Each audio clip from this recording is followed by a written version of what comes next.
सर्वमंगलमांगल्ये शिवे सर्वार्थसाधिके शरण्ये त्र्यंबके गौरी नारायणी नमस्तुते। नर्मदापुरं सुविख्यातं रेवाया दक्षिणे तटे सेवाश्रमे सुराजिता देवी नर्मदायै नमो नमः। बोलिए दुर्गा महारानी की जय, नर्मदा मैया की जय। हाँ, भगवती आदिशक्ति के उपासकों, भगवती उपासना का पर्व 30 तारीख से 30 मार्च से 6 अप्रैल तक, एक तिथि का क्षय हो जाने से इस बार नवरात्रि 8 दिन की मनाई जा रही है और 8 दिनों में हमें भगवती के 9 रूपों का ही ध्यान करना है। मैं आज आपको विशेष रूप से घट स्थापना की विशेष महिमा है। भगवती कलश के रूप में हमारे यहाँ विराजमान रहती हैं 9 दिन। हम कलश को ही, उस घट को ही ये मान करके भगवती दुर्गा साक्षात हमारे समक्ष हैं। तो उसके घट स्थापना का मुहूर्त क्या है और मैं आपको थोड़ा सा चर्चा कर रहा हूँ। जहाँ तक हो, वैसे तो शाम तक मुहूर्त है, और जहाँ तक हो 12 बजे के पहले पहले यदि आप करते हैं तो विद्वानों ने अधिक शुभ कहा गया है। प्रातः 8:42 से, किस तारीख को? ये 30 मार्च को। प्रातः 8:42 से 10:40 दोपहर, 3:11 से 5:23 रात्रि। ये रात्रि का बता दिया उन्होंने, रात्रि का। 3:11 से 5, कुछ लोग रात्रि में भी उपासना करते हैं भगवती की।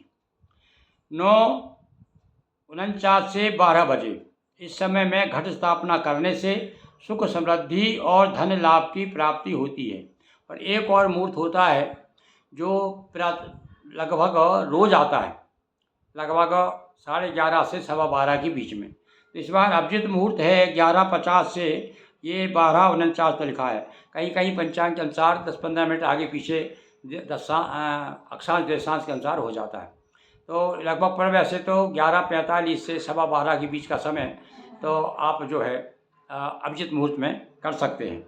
चौघड़िया के अनुसार यदि आप करना चाहें तो उसके अनुसार जो है लाभ सुबह 9:20 से 10:52 तक, और 10:52 से दोपहर को 12 बजे तक, 12:25 तक। तो ये 2 चौघड़िया के अनुसार आप कर सकते हैं। तो ये 2 तो ये हो गए, और 2 हो गए प्रातः 8:42 से 10:40 और 9:49 से 12। ये 2 मुहूर्त हमने आपको तिथि के उसके लगन के अनुसार बताए, और ये बाकी के 2 बताए आपको हमने चौघड़िया के अनुसार। तो फिर से सुन लीजिए आप। यदि आप प्रातःकाल का चूक जाएं तो 9:45 से नहीं, ये 8:42 से 10:40 ये हो गया प्रातः। फिर से सुन लीजिए, ज़रा थोड़ा ध्यान आ जाए आपको, या नोट कर लीजिए। प्रातः 8:42 से 10:40, और दोपहर में 3:11 से 5:23, यानी शाम को। यानी आप दोपहर सुबह ना कर सकें तो ये शाम का ये बताया है। और फिर रात्रि का भी बताया कि 9 बजे, 9:15-10 बजे से लेकर के 12 बजे रात तक, रात्रि में भी भगवती का कर सकते हैं। पर विशेष रूप से विद्वानों ने कहा है कि भैया 12 बजे के पहले पहले दिन में यदि करते हैं तो बहुत अच्छी बात है। और इसी प्रकार से चौघड़िया 9:20 से 10:52 अमृत है, और सुबह 10:52 से 12:25 तक, ये 2 ये। तो इस और सुबह दोपहर 1:57 से 3:30 का भी कहा है उसमें। जब यदि मान लो आप नहीं कर पाए, किसी प्रकार से कहीं बाहर चले जाएं और आपको भगवती घट स्थापना करना ही है, तो ऐसी स्थिति में आप 1:57 से 3:30 इसके बीच में घट स्थापना कर सकते हैं। तो आज हमने आपको बताया कि आप घट स्थापना का मुहूर्त क्या है, और भगवती के 9 रूपों का वर्णन हम रोज़ कर रहे हैं।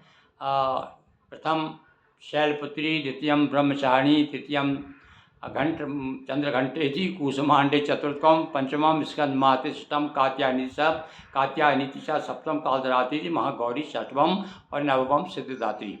ये 9 देवियाँ हैं। इनको आपको वैसे तो यहाँ तक भी कहा है कि यदि आप रोज़ ना कर सकें तो आखिरी दिन यानी कि 6 तारीख को आप जो है भगवती का नौ देवियों का एक साथ उनका नाम लेकर के कात्यायनी नमः, शैलपुत्रै नमः, कालरात्रै नमः, इस प्रकार से उनको याद करके स्मरण करते हुए उनके नाम से चंदन गंध अक्षत चंदन पुष्प इत्यादि चढ़ा सकते हैं, पूजन कर सकते हैं। तो आज हमने आपको ये बताया। और भैया इस बात बताते हैं भैया जो है सर्वार्थ सिद्धि मूर्त है, सर्वार्थ सिद्धि मूर्त है, इसलिए और उसका विशेष महत्व बढ़ जाता है। और साथ साथ में इस बार देवी जो है हाथी पर सवार होकर आ रहे, तो इसलिए हमारे देश को और हम सब के लिए सुख समृद्धि का प्रतीक है। भगवती की कृपा सब पर बनी रहे, इस प्रार्थना के साथ, इस अभिलाषा के साथ बोलिए दुर्गा महारानी की जय।